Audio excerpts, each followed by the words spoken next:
A human soldier named Steve was alone on a distant planet.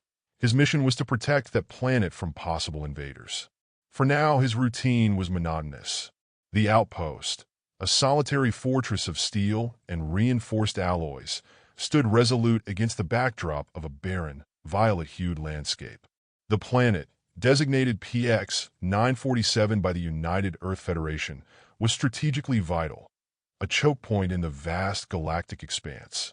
It wasn't much to look at: jagged cliffs, endless plains of ash-like dust, and skies that flickered with faint auroras caused by the planet's unstable magnetic field. But for Steve, it was home, at least for now. Every day began the same way. Wake up to the shrill chime of the automated alarm.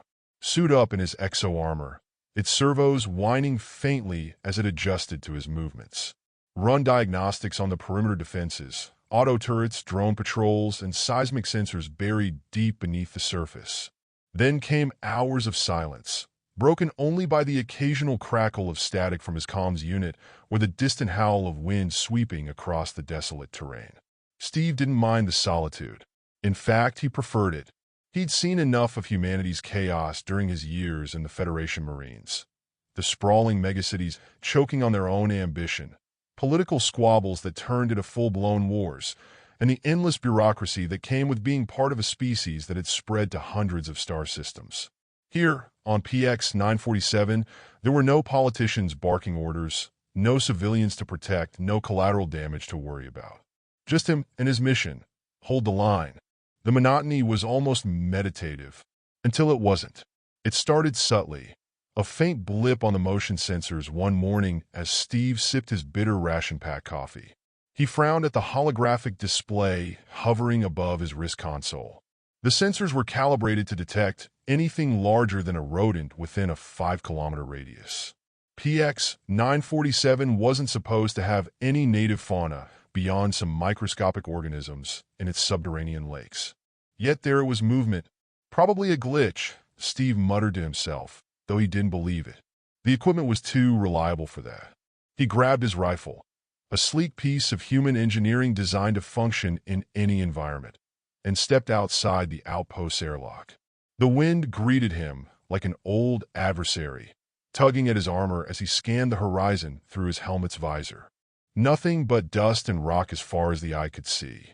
Still uneasy, Steve activated a reconnaissance drone and sent it buzzing toward the coordinates flagged by the sensors.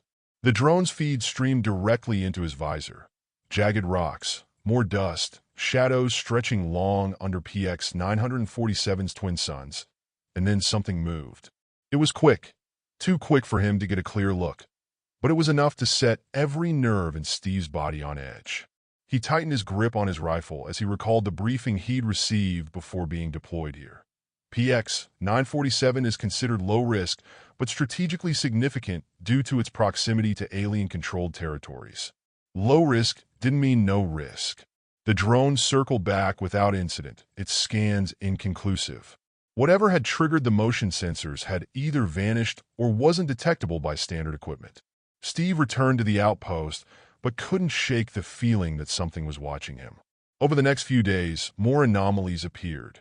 Faint heat signatures on thermal scans, strange patterns etched into the dust near the perimeter fence, fleeting glimpses of movement just beyond visual range. Steve reported each incident to command back on Earth via encrypted transmissions, but their responses were frustratingly vague. Continue monitoring and report further developments. By day 7 of these disturbances, Steve had had enough. He wasn't some desk jockey content to sit around waiting for orders. He was a soldier trained to act. If something or someone was out there, he intended to find out what. He loaded up on supplies, extra ammunition, grenades, a portable shield generator in case things got hairy. Before stepping outside again, he paused for a moment in front of a small photo taped to the wall, a picture of him with his younger sister back on Earth. She'd always tease him about being too serious all the time. "Guess I'll have something interesting to tell you when I get back," Steve murmured before heading out into the unknown. The trail wasn't hard to follow once he started looking for it. Subtle disturbances in the dust leading toward one of PX-947's many canyons.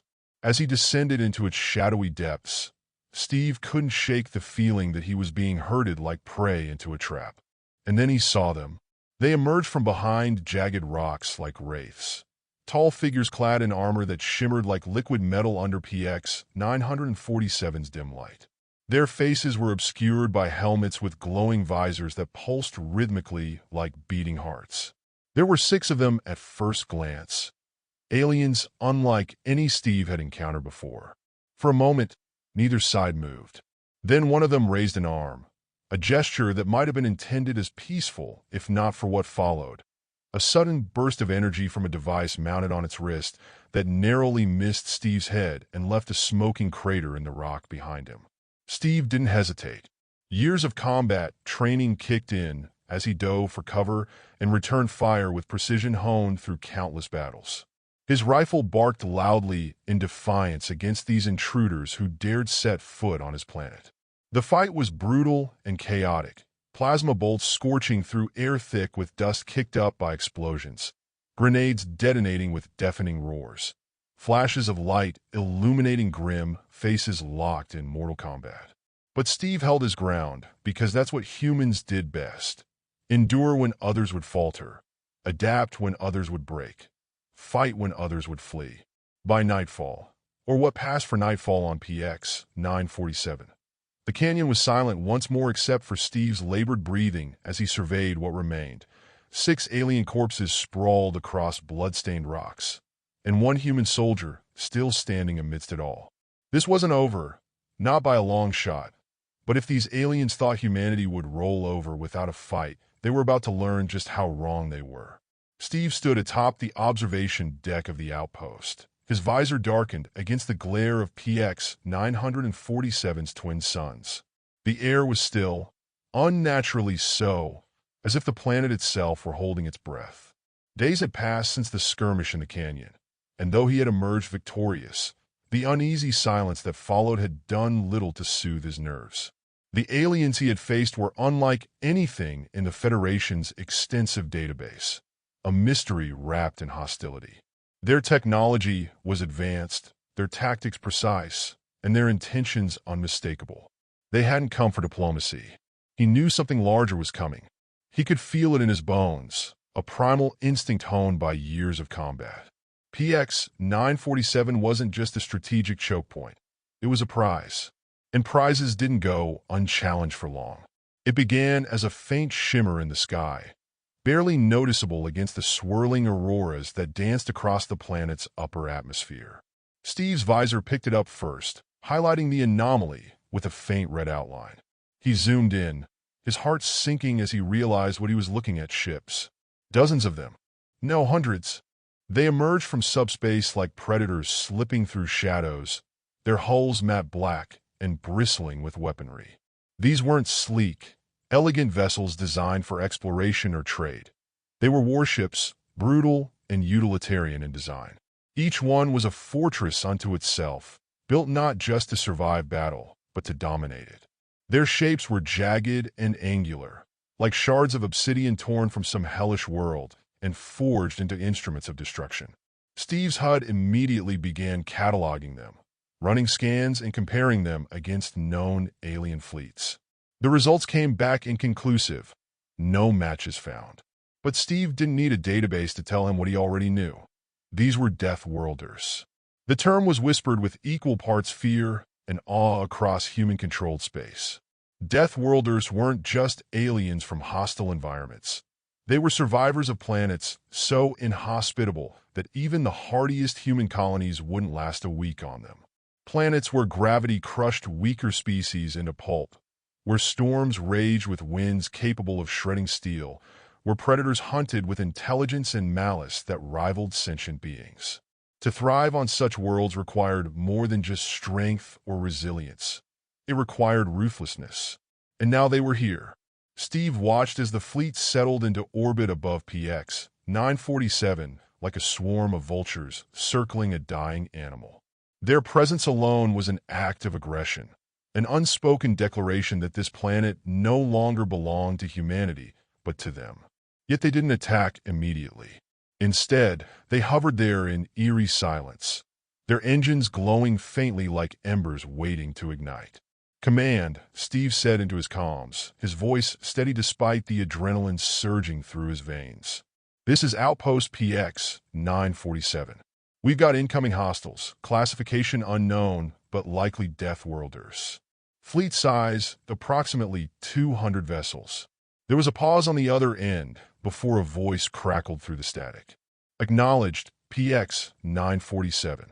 Reinforcements are being mobilized, but you're deep in contested space. Earliest ETA is 48 hours. 48 hours? Steve clenched his jaw, but didn't argue. He'd been trained for this, to hold the line no matter what until reinforcements arrived or until there was no line left to hold. Understood. He replied curtly before cutting the channel. He turned back to the holographic display on his wrist console, which now showed a detailed map of PX 947 surface overlaid with tactical data.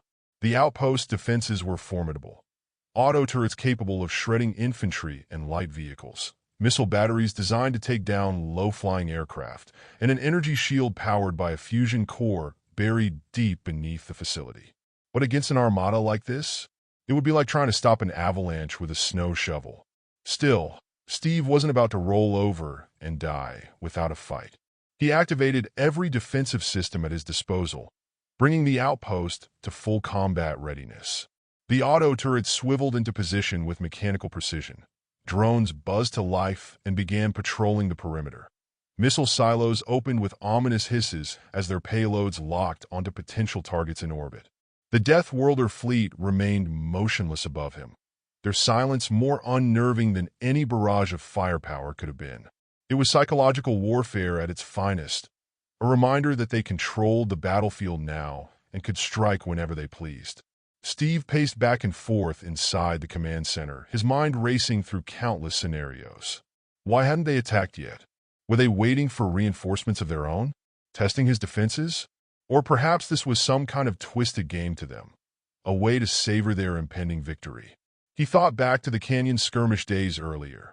The alien warriors who had fought with such ferocity, yet fell before human ingenuity and grit. Were they scouts for this fleet? Advance operatives sent to test humanity's resolve? If so, Steve had given them an answer loud and clear. Humanity didn't back down. But this was different. This wasn't just a scouting party or a probing attack. This was an invasion force, a hammer poised above PX 947 that could fall at any moment.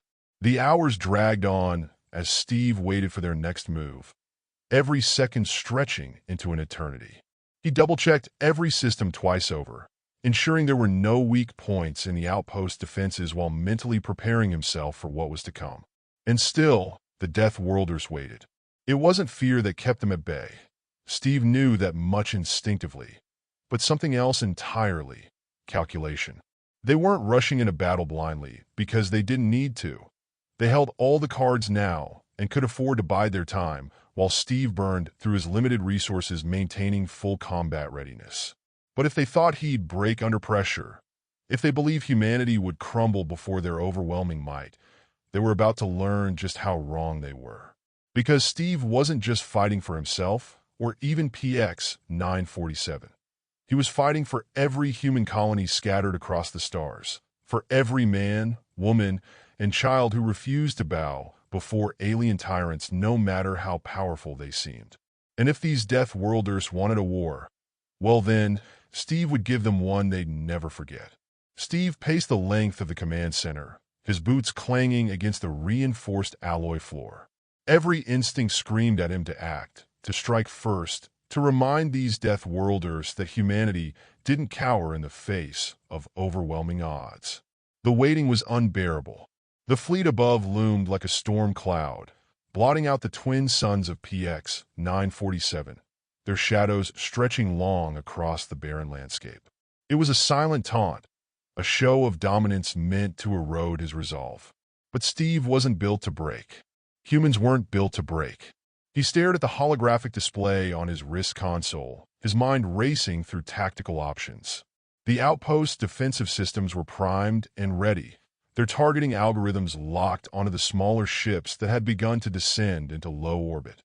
They were scouts, no doubt, vessels meant to probe his defenses and gather intelligence before the main assault began. He couldn't let them get that far. If they thought they could toy with him, they were about to learn what it meant to provoke a human soldier. Steve slammed his fist onto the console, activating the base's full battle mode. Alarms blared throughout the facility as red warning lights bathed the walls in an ominous glow. The auto turrets hummed with lethal intent as they swiveled toward the sky, their barrels glowing faintly from the heat of their activation cycles. Missile silos hissed open, their payloads armed and ready to launch at a moment's notice.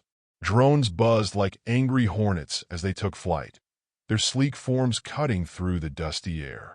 He wasn't just preparing for defense, he was preparing for war.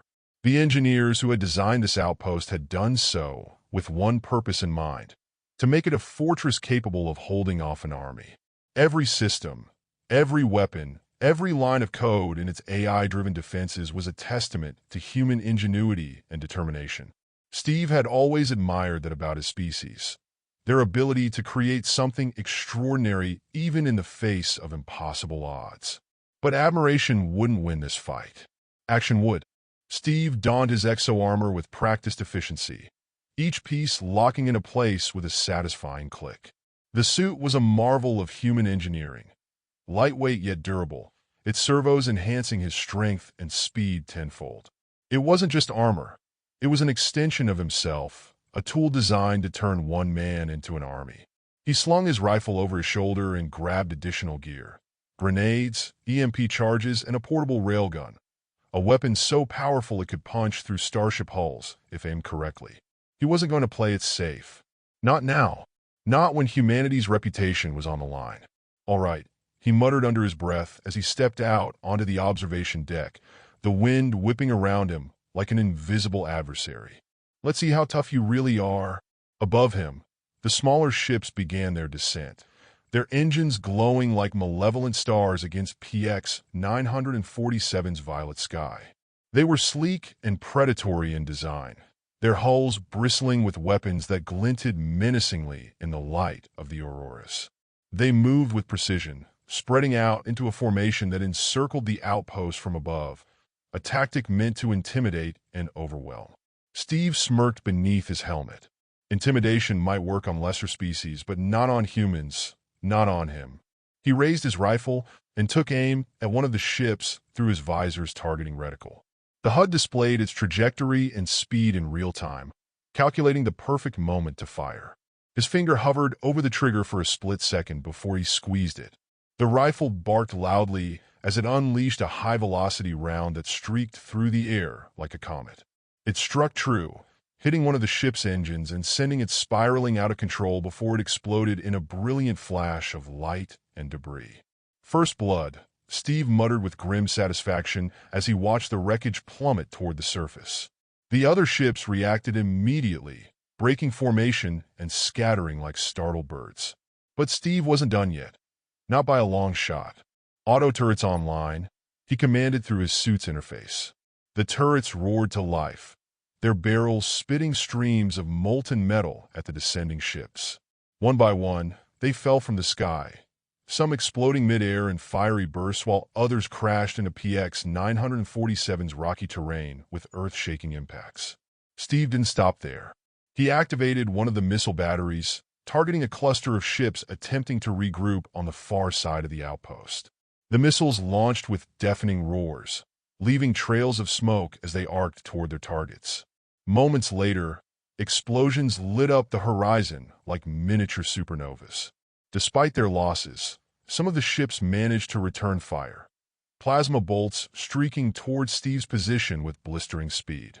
He dove for cover behind a barricade as one bolt struck mere meters away from him, sending up a spray of molten rock that sizzled against his armor.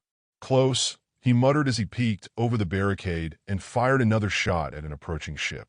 This time he aimed for its cockpit, a calculated risk that paid off when the round punched through its canopy and sent it careening into another vessel nearby. The resulting collision triggered another explosion that lit up PX 947's twilight sky like fireworks on New Year's Eve back on Earth. But there was no time to celebrate. Not yet.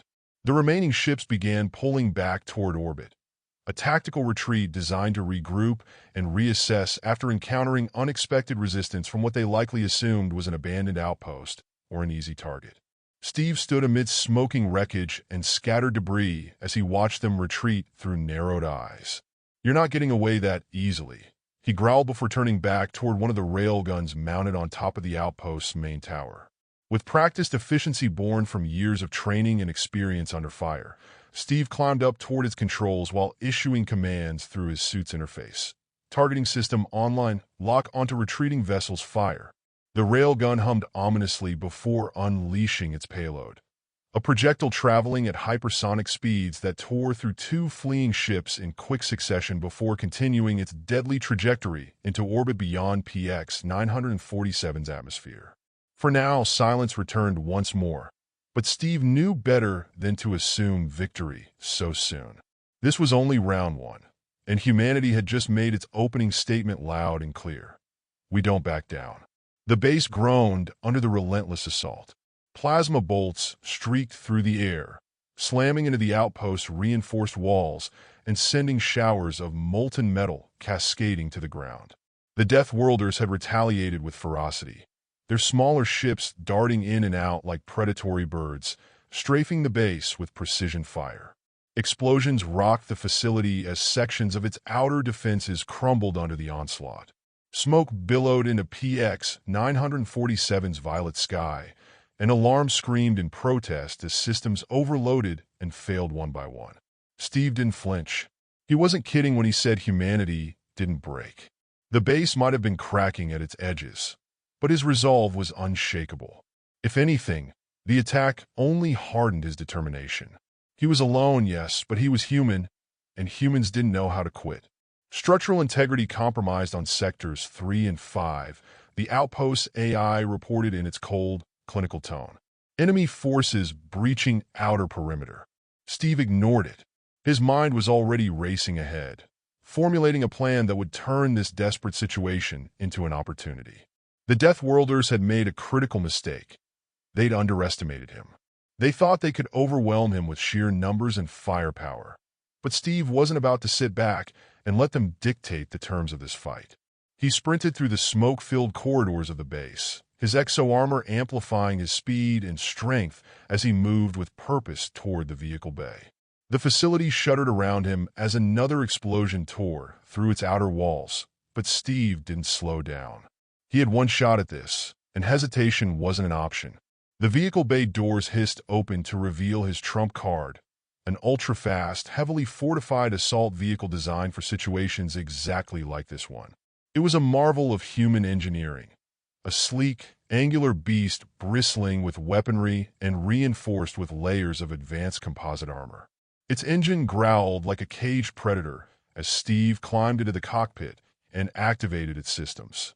Vehicle systems online, the AI announced as holographic displays flickered to life around him. All weapons operational. Steve gripped the controls tightly, a grim smile tugging at the corners of his mouth. "Let's show them what happens when you mess with humans."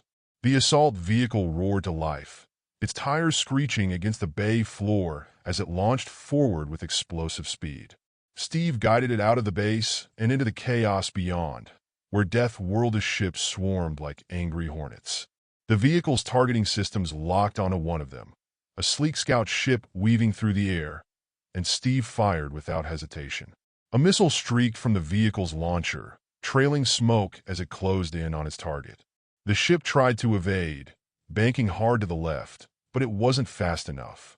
The missile struck its rear engine, detonating in a fiery explosion that sent debris raining down onto PX 947's barren surface. Steve didn't stop to celebrate. Another ship swooped low, firing plasma bolts that scorched the ground around him. He swerved sharply to avoid them, his vehicle's suspension absorbing the impact as he navigated the rough terrain with ease. The Death Worlders were relentless, but so was he. Target acquired, the AI intoned as another ship came into view. Steve fired again, this time unleashing a barrage of railgun rounds that shredded through the enemy vessel's hull like paper. It spiraled out of control before crashing into a nearby ridge in a plume of smoke and fire. But even as he took down ship after ship, Steve knew this was only a temporary reprieve. The main threat wasn't these smaller vessels. It was the massive warship hovering ominously above them all, its dark silhouette blotting out PX 947's twin suns like an eclipse of doom. That was his real target. Steve pushed his vehicle harder, its powerful engine propelling him across the desolate landscape toward the looming behemoth in the sky. The Deathworlders seemed to realize his intent. Their ships swarmed around him in a desperate attempt to stop his advance. But Steve was relentless. He weaved through their attacks with precision born from years of combat experience, returning fire whenever he could. One particularly bold ship dove straight at him, plasma cannons blazing. Steve responded by deploying an EMP charge from his vehicle's rear compartment. The device detonated midair, sending out a pulse that fried the ship's systems and caused it to crash spectacularly behind him. The main warship grew larger in his view with every passing second, a monolithic structure bristling with weapons and exuding an aura of menace that would have cowed lesser beings. But Steve wasn't cowed, he was pissed off. As he neared its landing zone, a massive platform extending from its underbelly, he activated his vehicle's thrusters for a final burst of speed. Plasma bolts rained down around him as automated defenses tried to intercept him, but he zigzagged unpredictably, making himself a difficult target. Finally, with one last surge of power, Steve brought his vehicle skidding to a halt at the base of the warship's main door, a towering slab of alien metal etched with glowing runes that pulsed faintly like a heartbeat. He stepped out of his vehicle, rifle in hand, and determination etched into every line of his face. "All right," he muttered under his breath as he stared up at the imposing door. "Let's see what you've got." The towering door loomed before Steve, its alien runes glowing faintly like the veins of some slumbering beast. The air around it hummed with energy, and Steve could feel the vibrations through his exo-armor. He didn't hesitate. Hesitation was death. Humans didn't hesitate, not when the stakes were this high. He approached the door, scanning its surface with his visor. His HUD highlighted faint seams in the metal, likely the mechanism that would allow it to open. A control panel jutted out from the wall nearby, its interface alien and unfamiliar, but Steve wasn't about to let that stop him. He reached into one of his armor's compartments and retrieved a hacking device, a compact marvel of human ingenuity designed to override even the most advanced systems. "Let's see how your tech holds up against ours," he muttered as he attached the device to the panel. The device whirred softly as it interfaced with the alien system, its screen displaying lines of code that scrolled by too fast for Steve to follow. For a moment, nothing happened. Then, with a deep groan that reverberated through the ground beneath him, the massive door began to slide open. Beyond it lay a corridor bathed in dim, pulsating light. The walls were smooth and organic-looking, as though they had been grown rather than constructed. The air was thick and heavy with an acrid tang that stung Steve's nostrils even through his helmet's filters. He stepped inside cautiously, his rifle raised and ready. The moment his boots touched the floor, alarms blared throughout the ship, low, guttural tones that sounded more like animal growls than mechanical alerts. Red lights flared along the corridor's length, casting everything in a hellish glow. "They know I'm here," Steve muttered grimly. "Good." He moved quickly but carefully, his rifle sweeping from side to side as he advanced deeper into the ship. The first wave of resistance came almost immediately. 3 alien soldiers emerged from a side passage ahead of him, their liquid metal armor gleaming in the crimson light. They moved with predatory grace, their weapons humming ominously as they leveled them at Steve. He didn't give them a chance to fire. With a practiced motion, he dropped to one knee and squeezed the trigger of his rifle. The weapon barked loudly as it unleashed a burst of high-velocity rounds that tore through the nearest soldier's chest plate. The alien staggered backward before collapsing in a heap, dark ichor pooling beneath its body. The remaining 2 soldiers returned fire, plasma bolts sizzling through the air around Steve as he rolled to the side and took cover behind a support column. One bolt grazed his shoulder plate, leaving a scorch mark but failing to penetrate. Steve popped out from cover and fired again, this time aiming for their legs. One soldier went down with a guttural cry as a round shattered its knee joint, while the other managed to dodge just in time and charged at Steve with alarming speed. It swung a blade-like weapon at him, a vicious arc of energy that crackled menacingly. But Steve sidestepped at the last second and countered with a point-blank shot to its head. The alien dropped instantly, its weapon clattering to the floor beside it. Steve didn't pause to admire his handiwork. He moved on, stepping over the bodies without so much as a glance back. This wasn't over, not by a long shot. The corridors twisted and turned like some labyrinthine nightmare, each one identical to the last save for faint markings etched into the walls that seemed to serve as some kind of alien language or code. More soldiers appeared sporadically, sometimes alone, sometimes in pairs or small groups, but none were able to stop him. Steve moved like a force of nature, precise, relentless, unstoppable. One particularly fierce skirmish left him momentarily pinned down behind an alien console as 4 soldiers coordinated their attack with unnerving efficiency. Plasma bolts rained down around him in rapid succession, forcing him to deploy one of his grenades, a concussive device designed specifically for close-quarters combat. He primed it and lobbed it toward them without hesitation. The grenade detonated with a deafening roar that sent shockwaves rippling through the corridor. When the dust cleared, there was nothing left of his attackers but charred remains and scorched metal.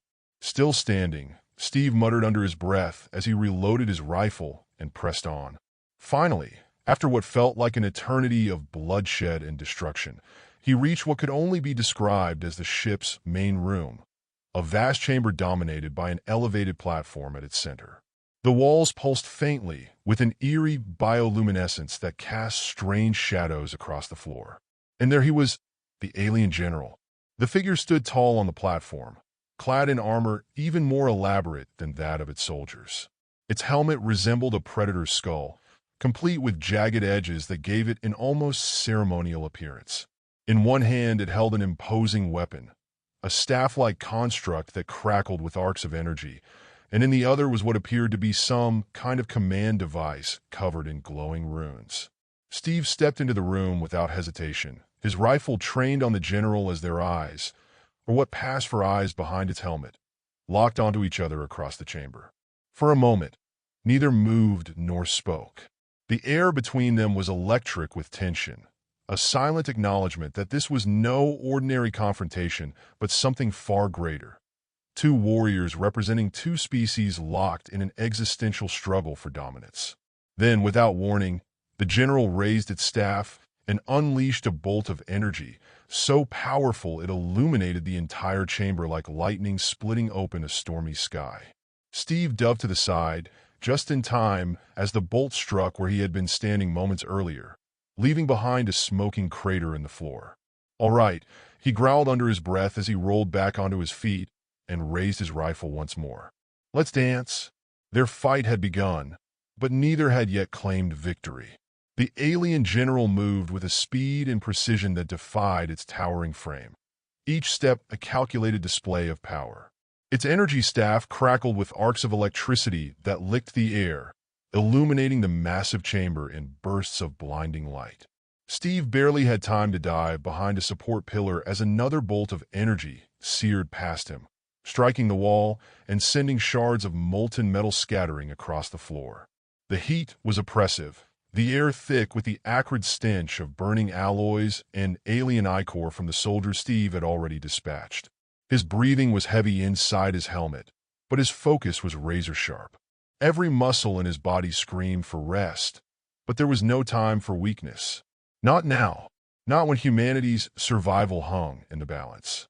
The general roared, a guttural, bone-rattling sound that reverberated through the chamber like the growl of some ancient predator.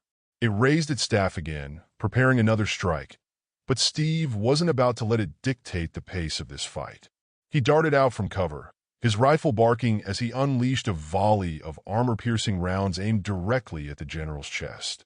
The bullets struck true, but instead of penetrating, they ricocheted off its shimmering armor in a spray of sparks. The general barely flinched, its glowing visor fixed on Steve with an almost mocking intensity. Whatever material its armor was made of, it was far beyond anything humanity had encountered before. Figures, Steve muttered under his breath as he rolled back into cover. Nothing's ever easy. The general charged forward with terrifying speed, its staff swinging in a wide arc that cleaved through the pillar Steve had been hiding behind like it was made of paper. He barely managed to leap out of the way in time, landing hard on his side but quickly scrambling back to his feet. He needed a new plan, and fast. His eyes darted around the room, scanning for anything he could use to gain an advantage. The chamber was vast and alien in design, its walls lined with strange conduits that pulsed with bioluminescent energy. At its center stood a massive power core, a pulsating sphere of light suspended within a lattice of alien machinery. It didn't take an engineer to figure out that it was the heart of the ship. "All right," Steve muttered to himself as he ducked another swing from the general's staff. "If I can't kill you outright, maybe I don't have to." He activated his suit's comm system and issued a command to his vehicle parked outside. Remote assist mode. Target main power core. The vehicle's onboard AI acknowledged with a soft chime as it began recalibrating its weapon systems for long-range fire. But Steve knew he couldn't wait for backup. He had to keep the general occupied long enough for his plan to work. He switched tactics, slinging his rifle over his shoulder and pulling out one of his EMP grenades. The general lunged at him again, its staff crackling with lethal energy, but this time Steve stood his ground. At the last possible second, he activated the grenade and hurled it directly at the general's chest. The device detonated midair in a burst of electromagnetic energy that sent shockwaves rippling through the room. The general staggered backward, its armor flickering as its systems momentarily faltered. It wasn't enough to bring it down, but it gave Steve the opening he needed. He charged forward, drawing his combat knife, a blade forged from reinforced tungsten alloy, and drove it into one of the exposed joints in the general's armor. The alien let out a deafening roar as dark ichor sprayed from the wound, but Steve didn't stop there. He twisted the blade and yanked it free before delivering a brutal kick that sent the general stumbling backward toward one of the conduits lining the wall. "Not so tough now, are you?" Steve growled as he readied another grenade. But before he could throw it, the general recovered with startling speed. It slammed its staff into the ground, sending out a shockwave that knocked Steve off his feet and sent him skidding across the floor. His helmet cracked against the ground, and for a moment stars danced across his vision. When he looked up again, the general was advancing on him with deadly intent. "Come on," Steve muttered through gritted teeth as he struggled to stand. "Just a little longer." As if on cue, his vehicle's railgun fired from outside the ship, a hypersonic projectile that tore through layers of alien metal and struck the power core dead center. The sphere erupted in a blinding explosion of light and energy that shook the entire ship to its foundations. The general froze mid-step as alarms blared throughout the chamber, low, guttural tones that signaled imminent destruction. Its visor flickered erratically as it turned toward the failing power core, realizing too late what had happened. Steve didn't waste any time. He grabbed his rifle and fired one last shot, this time aiming for an exposed section near the general's neck where its armor had been damaged earlier. The round struck true, piercing through flesh and bone alike.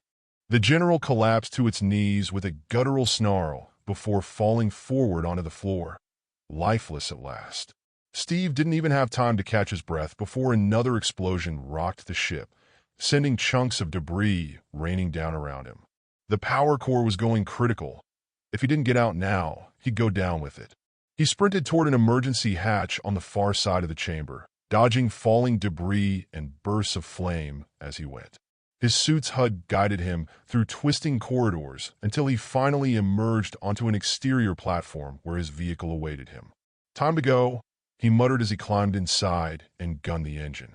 The assault vehicle roared to life and sped away from the ship just as its power core detonated in a cataclysmic explosion that lit up PX 947 sky like a second sun.